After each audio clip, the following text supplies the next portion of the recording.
Well, hello everyone, and thank you so much for joining me for another episode of the New Construction Marketing Podcast. I'm your host, Anya Chrysanthon, and I'm very excited to introduce my guest for today. His name is Isaac Goldsmith, and he is a certified financial planner with Gold Star Investment and Insurance Services. Welcome to the show, Isaac. Thank you so much for being here today. Thank you, Anya, for having me. So you guys, I thought that as we're heading into a bit of a slower time for the market, and you may start experiencing some gaps in your paycheck, we'd have a certified financial planner talk to us about some of the best practices for dealing with ups and downs. So as you're well aware, in this crazy industry of ours, it seems like it's either feast or famine. Right? We're either swimming in money and you're like, wow, I'm the richest person in the world. Let's take a vacation. Let's buy a new car. Let's put that deck on. Let's do that home renovation. And then next thing you know, suddenly sales stop and you don't know how to pay your mortgage. So the idea is to hopefully even flow that so that, you know, when you are stacking that cash, as tempting as it is to spend all that cash, Isaac is going to share some of the best practices with us on how to hopefully save some of that money, how much money we need to have saved in case of an emergency, in case, you know, you don't sell a house for the next few months before you need to touch your retirement savings. So I thought that would be a really good topic to have today. So all right. So Isaac, we'd like to kick things off by telling our listeners a little bit about yourself. If you don't mind sharing your background, your story, and how did you get to where you are today? Great. Thanks so much. Yeah. So I'm, as you mentioned, a certified financial planner. I've been in the business around 15 years now. I'm married. I have 7 kids, so I definitely know. Wow, 7 kids. Yeah. So a lot of mouths to feed. Definitely got to keep the pipeline always full. I started in traditional insurance background. Actually, I was a total failure. My manager was like, this isn't the business. Get yourself a 9-to-5 job. And I realized he was right at the time, but I just never really developed a system that worked for me, a product that I was passionate about, just the way things were working. I actually went to work under somebody, get trainer and mentorship for a couple of years, and then I went back out on my own. So, I've tasted a little bit of everything within my industry over that time. Again, I got a lot of degrees, designations, really found something that I felt worked for me and I was comfortable and I was passionate about to, be able to give that over. And thankfully, then I, started to be successful and was able to move on to the practice that I have today. But in that transition from employee to my own practice, I actually experienced some of the things that you were mentioning, especially starting a new business, and I had a couple of kids, a house, a mortgage, things like that, and in general, even financial planners are sales at the end of the day. And so definitely something that comes up to really in any sales position, but definitely realtors have that, seasons and, economy and things are always happening. So, something I had to do for myself when I transitioned and something I obviously help clients with a lot as well. So, regarding that, so myself, included, obviously, I made sure before I took the leap, I had a certain amount of savings. Traditionally, they'll say around 3 to 6 months. Obviously, you have to know your personal habits and if you're able to, downsize or squeeze when you have to. But usually around 3 months is a good rule of thumb to keep in savings. Just even if things are going well, emergencies come up, whether if you own your own home, things break, cars break, medical emergencies. It's always good to have, 3 months of emergency cash reserves. Right now, banks are paying pretty much nothing. And I always advise people, if you shop around, a lot of these internet banks that don't have the extra expense of the brick and mortar, you can actually pick up, 2% or higher on those accounts. So if it's emergency money, I mean, it's good to put it away into those for twofold. Number one, you don't see it in your daily bank account when you open your, but it's linked that you can get it immediately. So psychologically, it's kind of put away, and also you're getting a better return that's sitting in the bank. So that's step number one, is obviously, making sure you have that cash reserve. But some people don't like having so much reserve, especially some of the realtors, they're more entrepreneurial minded. So, and it burns a hole in their pocket having 3 months or whatever it is sitting in the bank doing nothing. So there are alternatives, and I relied on this a little bit myself as well for the same reason, is if you own your own home, I always advise to open a line of credit against your house, a HELOC. And really, you go to your local bank. It's not like the regular mortgage. There's no fees. It's very easy to get approved. And it's always good to open that line just for emergencies. And because again, it doesn't really cost you anything. And the irony of banking is they only give you the money when you don't need it. So if you go to them because you're not making money, something happened, and you say, I have $100,000 equity locked in my house, they're not going to give you the money then. So it's always better just to open it while things are going well, have that line of credit. Again, caveat, assuming that you trust yourself, you're not going to blow it on vacations and things like that. But again, it's not really in your day-to-day checking account. So that's another way of, accessing, having lines of credit for the emergencies without having to lock up too much actual liquid cash sitting in the bank. So those are really the two strategies where to put your emergency money. Actually having it in the bank, but looking for higher yields, and as well as the lines of credit if you own your own home and you have the equity for that to get approved for that. Okay. So that's step number one, obviously, before you make that jump, making sure you have that, cushion so you don't feel the pressure of having to make a sale. We used to say commission breath. Right, and prospects and buyers, they feel that when you're really just pushing for the sale because your mortgage payment's due or something. You don't want to go into a sale having that pressure. You want to give off, I don't need this. I'm doing this for your benefit, and that kind of gives you that confidence to be able to do that. And that's really step number one. Yeah, isn't it funny that it's always when you don't need the money that the money suddenly seems to be coming to you, and when you're desperate, nothing seems to be working. And I think you're so right, because when you're desperate, you give off that desperation, and the prospects can smell it from a mile away. So it's definitely a good idea to have either the strategy of having some money saved ahead of time or considering opening a line of credit. So let's talk a little bit more about both of these strategies in depth. So if maybe currently I haven't really been saving my money and I've been kind of living paycheck to paycheck because I've always been successful and been able to do that. And I'm thinking, hey, the credit line is great, but maybe I should consider saving that 3 to 6 months. How do I go about that? I mean, it's easier said than done, right?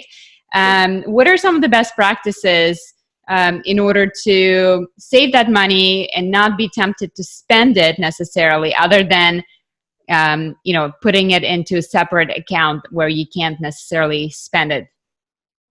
Right. So again, what I always recommend is if you wait to the end of the month, or obviously realtors don't necessarily have a monthly paycheck, the money's never going to be there. It's going to get spent on something, whether it's even simple things like eating out or extra movie or whatever it is. The money's never going to be there. You always have to pay yourself first. And I always tell people to discipline themselves. Obviously, if you're married, you have a spouse, you have to deal with budgeting. People always ask me, do you budget? And I say, no, I don't get involved in marital problems, right? Because we all know how to spend and not to spend. But if you kind of put it away first and pay yourself first, and you could start small. Again, if you have the time to do it, start with $100 a month or a couple $100 a month. You're really not going to feel it, and you'll figure out at the end of the month how to make the month work, minus that extra 100, which is really just 1 or 2 times eating out or whatever it is. So first, discipline yourself to put it away and pay yourself first. I mean, that's always what I recommend, and then slowly building that up. Once you get used to living on that extra 100 off or 200 off, and slowly build up that reserve, and kind of slowly it won't hit you or feel you as hard. I mean, that's always what I tell you, step number one. The other thing, which really gets into more investments for people on a commission type cycle, is as long as you don't want to lock yourself in too hard, but there's certain investments. Well, first of all, I can set you up for automatic deduction to come out, where you don't even have to actually make that $100 transfer, whether it's into a mutual fund or something like that. And there are other investments which kind of require a certain amount of minimum payment a month, so that kind of hand ties you and forces you to make that payment. But again, with the fluctuating income, you don't want to be raise that bar too high where you're choking to make that payment and you have to make a choice. I don't have an option to pay it.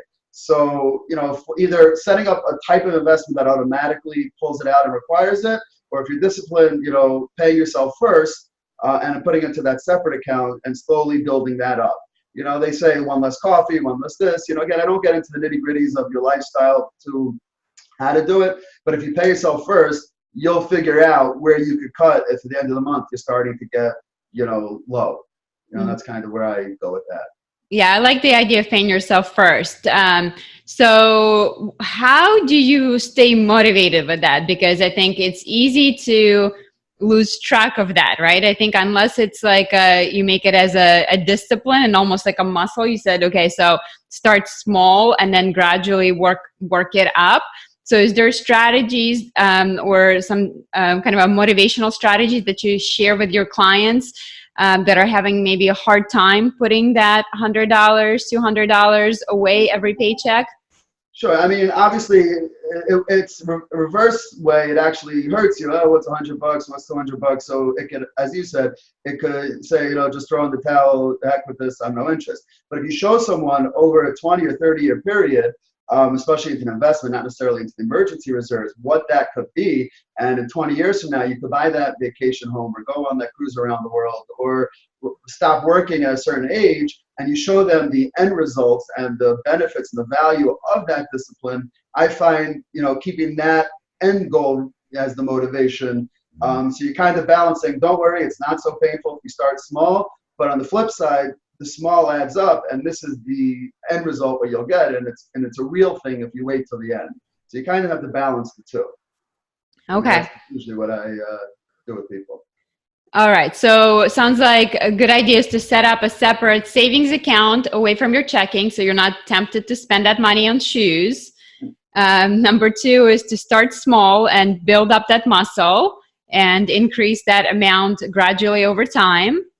And 3, always pay yourself first, right? Before anything else happens, think about the importance of paying yourself first, make it a priority. So remember those 3 things. All right, so let's... And kind of what you said originally was, also about getting that big paycheck. And I always tell people who are even W-2, if you get like a bonus or a raise and you were used to living on certain lifestyle, now if everybody's your lifestyle up, put that away, because you obviously what happens is our lifestyle increases according to our but if you're happy till now in this lifestyle, just because you have more money doesn't necessarily mean you have to increase your quality, your level of life.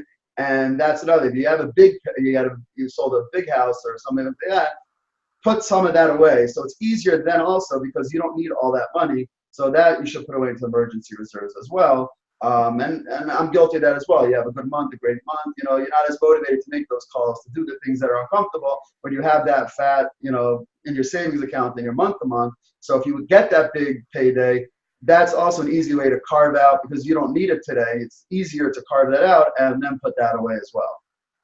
Great. That's a good strategy. So, when you have that big paycheck month, put it all away. Don't get tempted to buy a new car. Last thing you want is to add new liabilities into your life, right? So if you think about buying something, always consider paying cash for it rather than adding to your credit line, because that monthly payment is going to stay with you, and next time you have a really tiny paycheck, you still have to make that monthly payment. So just something to remember. And it definitely can be distracting when you do have that huge paycheck, not to go out and blow it on a new toy. But it's good to celebrate your achievements too. You want to self-motivate, but up to a point, obviously. So yeah, maybe also, you want to enjoy life. You want to enjoy your money. If you're just putting away for something later, you're going to burn out. So periodically, as much as we have the end goal, which is the big goal, you do want to reward yourself as well by, as you said, some toy, something that you enjoy. But again, it has to be with some balance of discipline. Mm-hmm. Great. All right. And let's talk about the strategy number 2 to help you weather those ups and downs. And that's opening an equity line of credit on your home. So if you own your home, that is an option. So can you tell us more about that? Is there, a certain amount of equity you need to have? What are the fees? What are the interest rates? Can I, once it's established, can I kind of take out any amount, or, how does that work?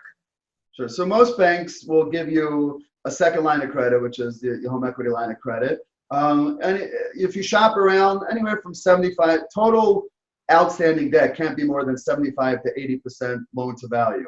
So if your house is, is worth 200,000, right? So they'll give you up to 160,000, right? Up to the cap. So if your first mortgage is only 100,000, they'll give you an additional 60,000, in this example. And it's open, and it's basically, it's almost like a credit card.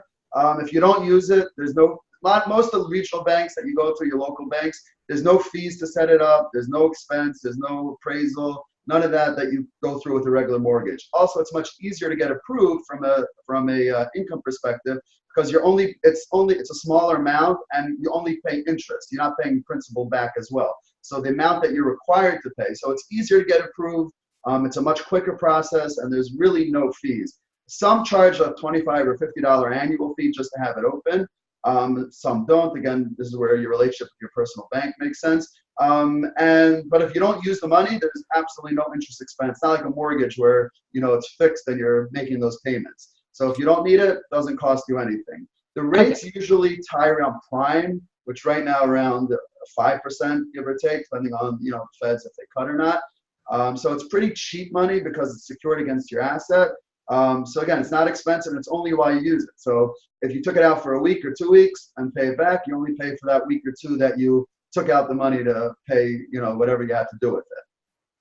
Okay, so I'm sorry. So can you clarify? You said you can take 75 to 85% loan to value. So, okay, so give us an example. So say if it's your house is worth 100K, just to make a round number, and say you do have 20% equity in the house. Okay. You're right. You need more than 20. Let's say you put down 50%. You have 50, or you paid down your mortgage and your remaining balance is only 50,000. Okay, so you're saying in order to do this home equity line of credit, you need to have more than 20%. Correct. Okay, equity. Correct. The max between both loans together cannot be more than 80%. I guess I'm confused on that. So if you can explain it a little bit better. What do you mean? If the house is worth 100, the bank won't give you more than, it has to be at least 20% equity left after any mortgage is outstanding. So if you had a $50,000 first mortgage, they'll come in and give you $30,000. So now the total, they'll give you up to 80%. There always has to be a cushion in case real estate drops that they can sell your house or whatever and have paid themselves back.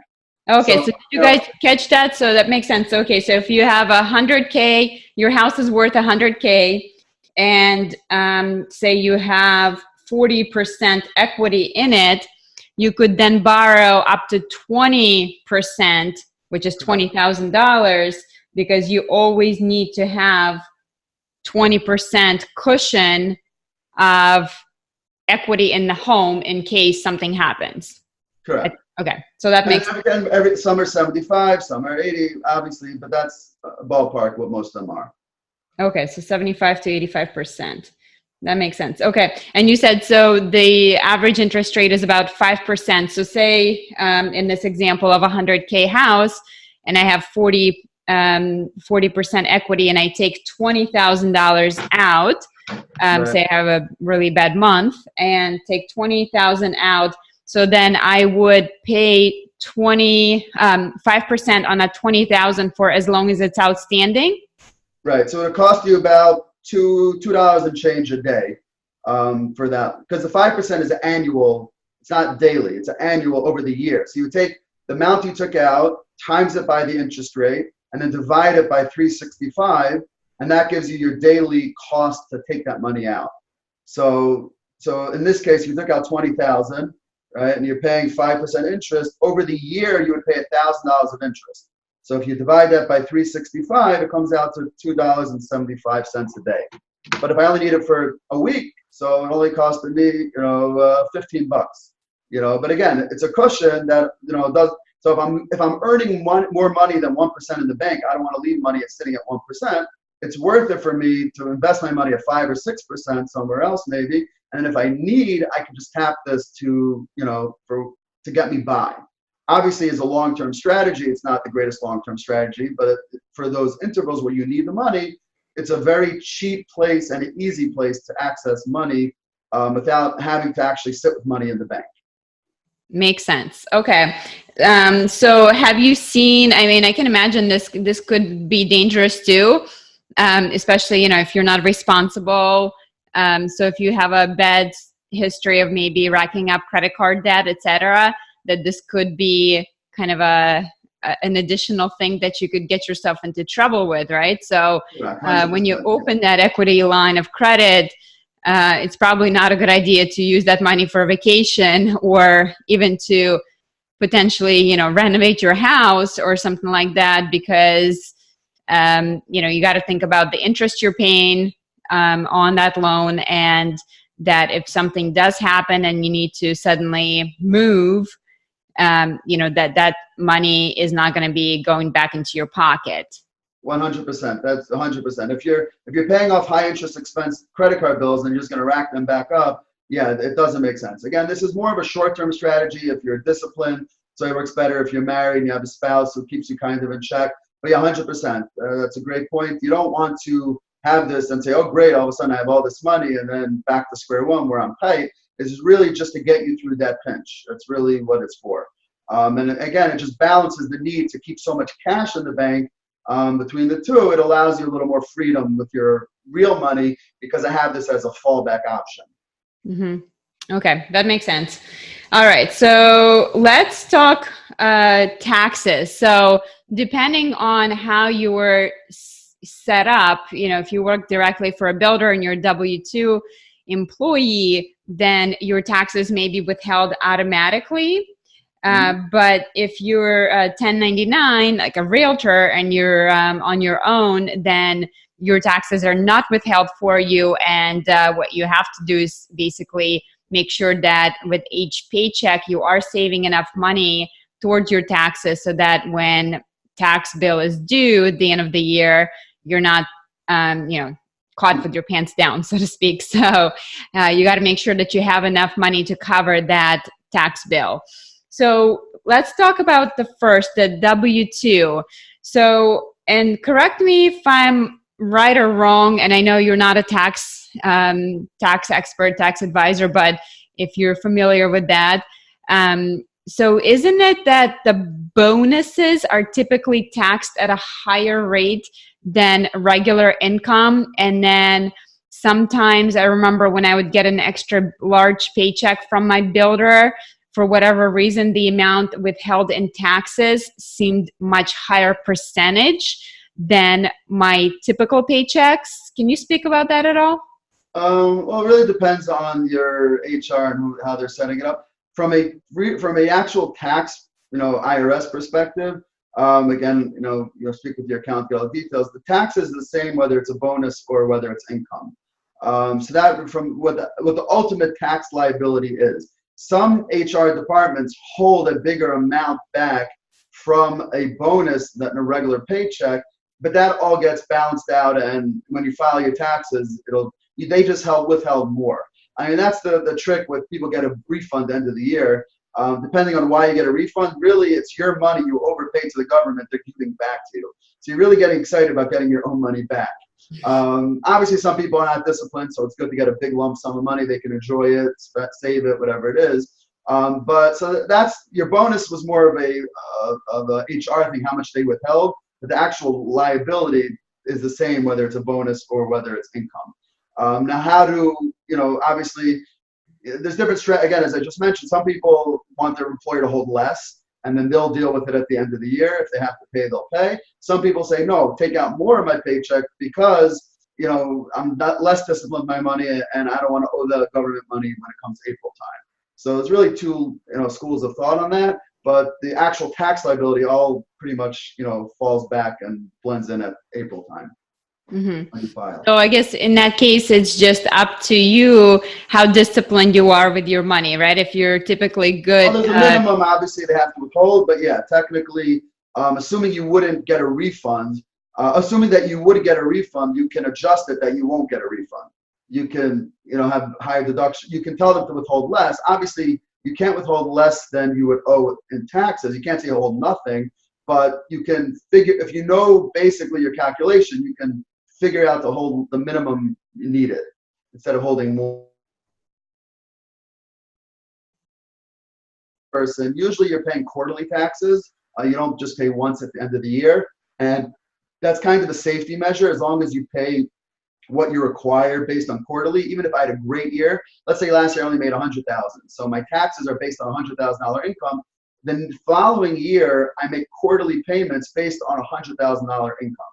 But let's say I had a great year and I make 300. So I could still only have to make the previous year's quarterly payments. And when it comes to April, I'm going to have to obviously write a big check. So that's up to every person. Obviously, if you know you're going to end up with a big bill in April, and as you said, you may have blown it by then, it's worth it to put in extra money every quarter, but it's not required. So the quarterly payments kind of is a safety measure. As long as you follow what your accountant told you for the current year, even if your income fluctuates, there's no penalties or additional interest because you should have paid more. Makes sense. But again, you have to be disciplined when the quarter comes. And again, this is where the line of credit may help, things like that. Where all of a sudden the quarterly comes and you're like, uh-oh, how do I make, which is coming up this week, that's September 15th, I can write that check and then hopefully cover it, within a couple weeks. Okay.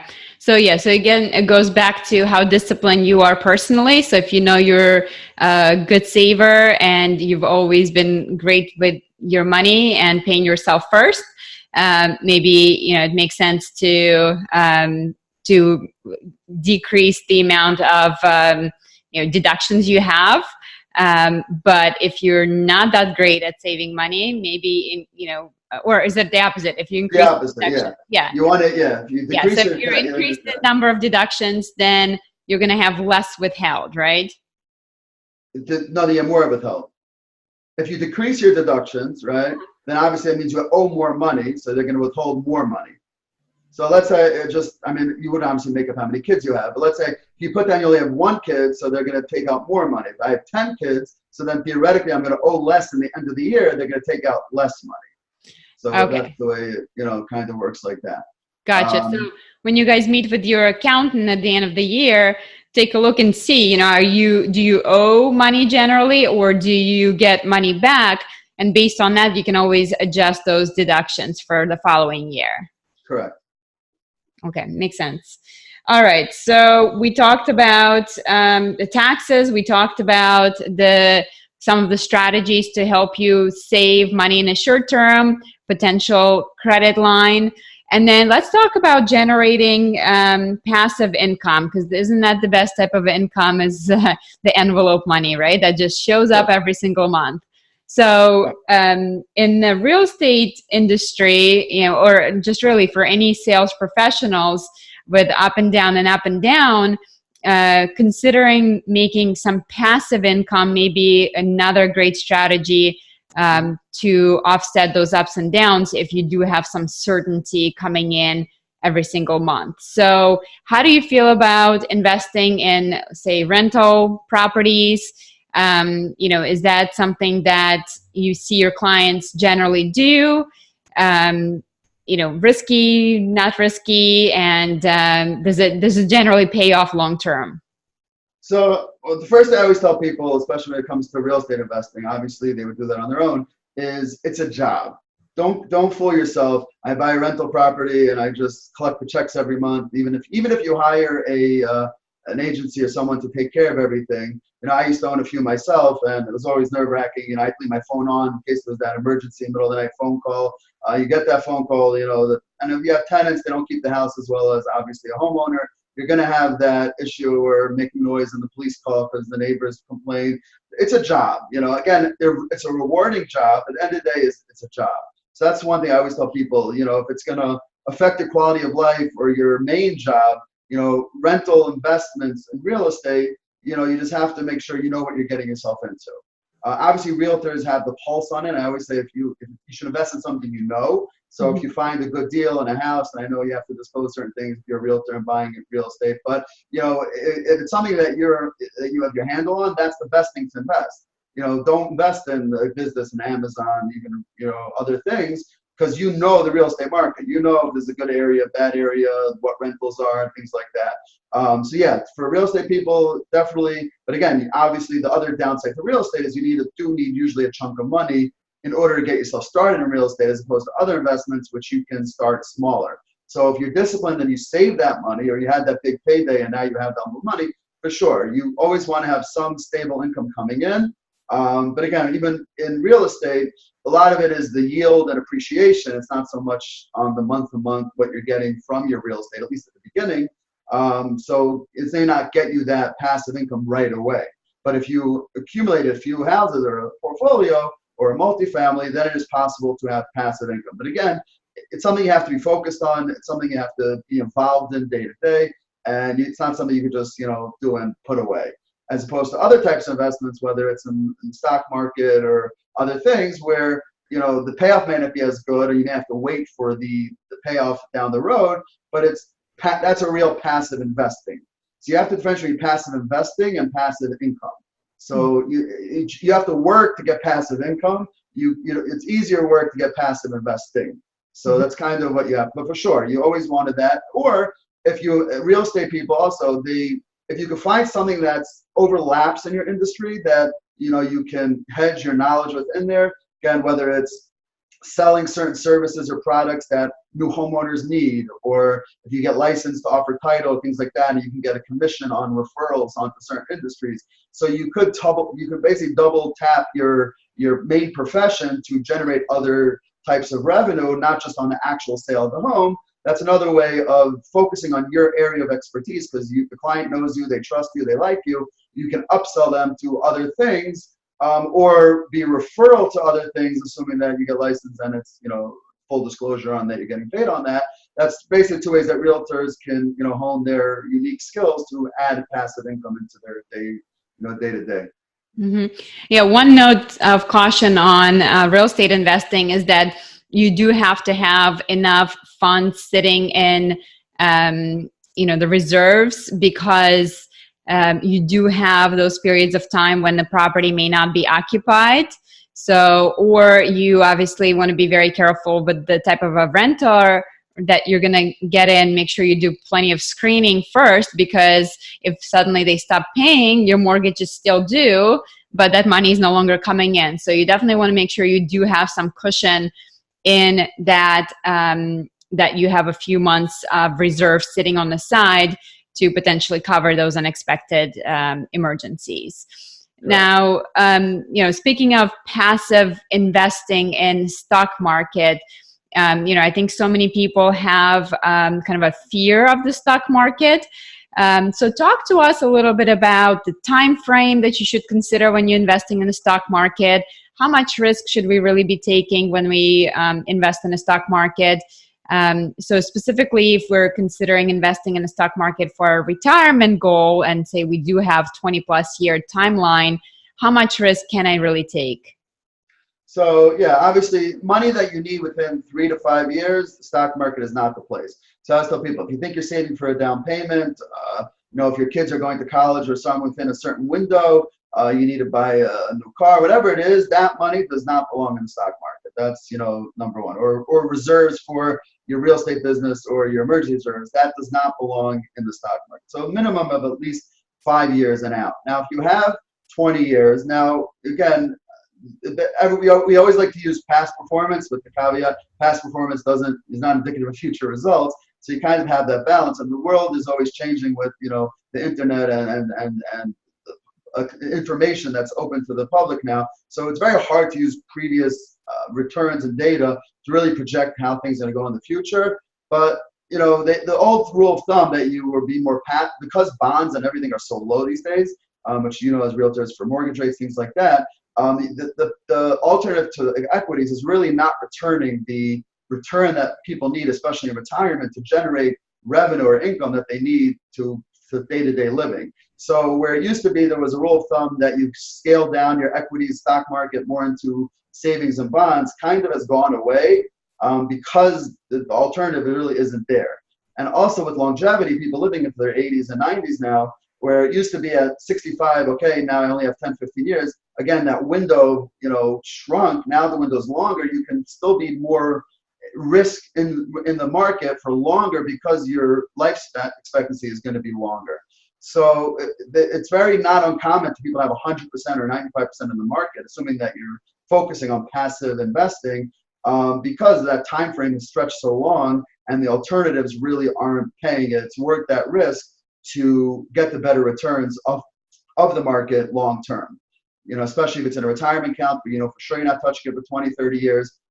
That's very common to be full aggressive because you can weather the ups and downs. And again, historically, it's always come back up, but again, anything could happen. Mm-hmm. And for those of us who are not familiar with equities versus bonds, let's define that real quick. So when you own an equity, so when you traditionally think about investing in a stock market, so basically, guys, all you're doing is you're buying a piece of a company. And Exactly. generally speaking, in the stock market, when you're investing for retirement, you're going to invest in mutual funds. So mutual funds is just nothing more than compilation of a bunch of different companies put together, which reduces your risk by you not putting all your money in one basket. But essentially what happens when you buy a stock in a company is you buy part of that company. So now your ownership in that company is represented by the amount of money you invest, and it's going to fluctuate depending on that company's performance. So if that company is doing great, your investment's going to grow. But if that company is not doing great, you could very easily lose that money, or completely lose that money if that company goes out of business. So that's where the diversification is a key. You don't want to put all your eggs in one basket, right? You don't want to just invest in a couple of companies, but pick a mutual fund that has hundreds, if not thousands, of different companies represented, so that you do spread your risk. And then bonds. And even real estate, just on that, if you like real estate, you could buy real estate companies that they buy and own real estate in a mutual fund, in a stock. So you really can have real estate exposure in a passive investing situation. So that does give you that option as well within the passive investing. But I'm sorry for interrupting you. Okay. And then bonds. So talk to us a little bit about bonds. Bonds is more of a loan vehicle, right? You're essentially lending your money rather than buying a company. Correct. The company issues bonds. They need money to generate the business revenue. They see if they can borrow, they can lend out at 4%, but they can turn around and increase their revenue by 6, 7, 8%. It's worth it for that company. That's one reason, or there are a variety of reasons why a company, even a healthy company that's sitting on billions of dollars of cash, may still issue a bond for tax or other calculations. Then you basically borrow it at that rate. It's guaranteed to pay back. Now, depending on the quality of the company lending the money will determine the interest rate. So the higher the risk, if the company is a smaller company or having financial issues, they're going to have to entice you to actually lend them the money at a higher rate. A more stable, solid company will do it at a lower rate. The government, which hopefully there's no default on, pays you even a lower rate. So the rate you get on the bonds is just equivalent to the risk you undertook to lend that money to the company.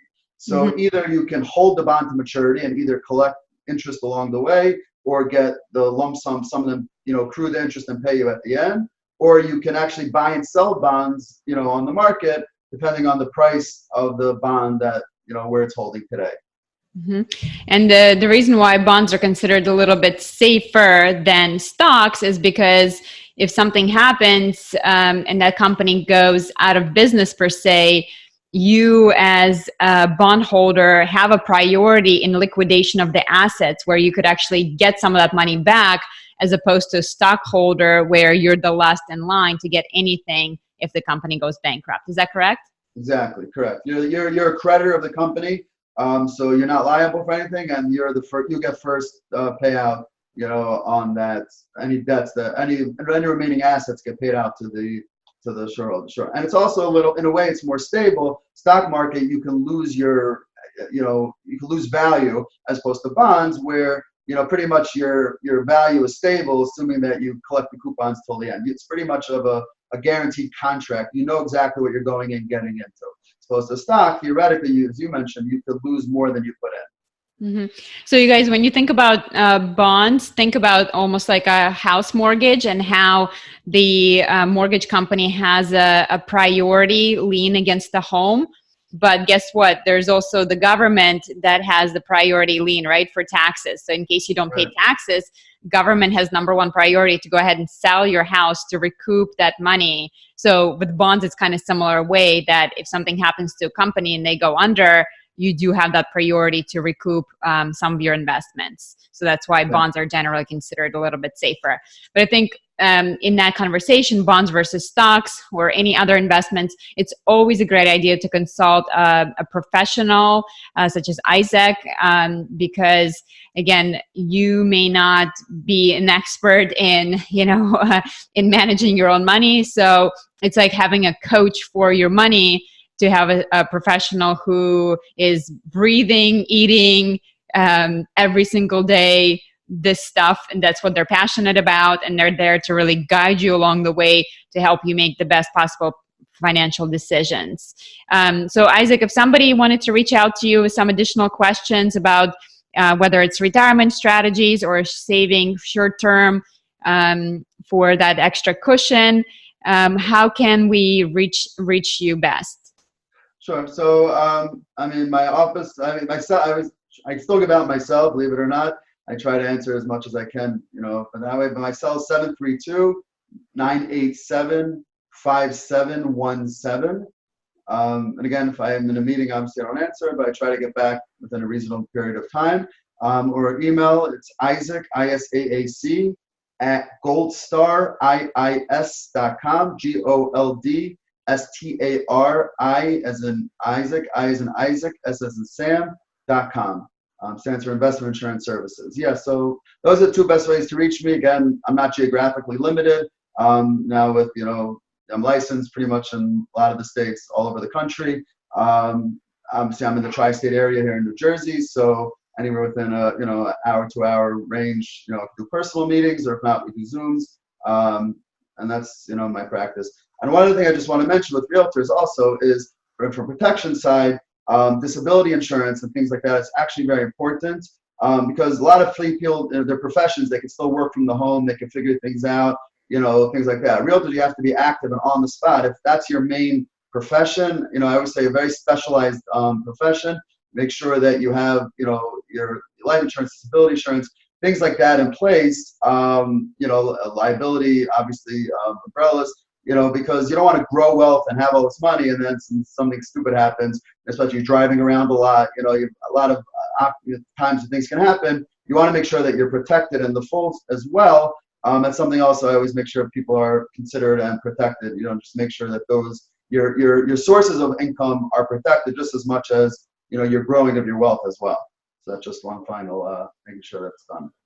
Okay, well, that makes sense. Thank you so much for all the information you provided to us today. I think you guys hopefully took some notes and feel motivated to stash some of that money away in case of a rainy day, just because you never know, right? It's feast or famine. Hopefully we have many more days of feast coming our way, but it's always like hoping for the best, but preparing for the worst. And again, I would encourage you guys to reach out to a financial planner, so that you have your personal money coach that you can work with, just like we work with sales coaches to help us get better at sales. Same thing with the money coach. A money coach can help you get those strategies worked out. And the best part is, we as individuals can sometimes be very emotional about our money, but the coach is going to definitely give you a perspective of how to do it without getting their emotions tangled up into money. And that is very important, to not be emotional about money. So, sure. All right, Isaac, well, it was a pleasure to have you on. I really appreciate your time, and I hope I will see you sometime soon. Maybe we'll hang out in Jersey next time I'm in that area. All right, sounds good. Definitely. All right, thanks. Bye. Thanks so much. All right, bye.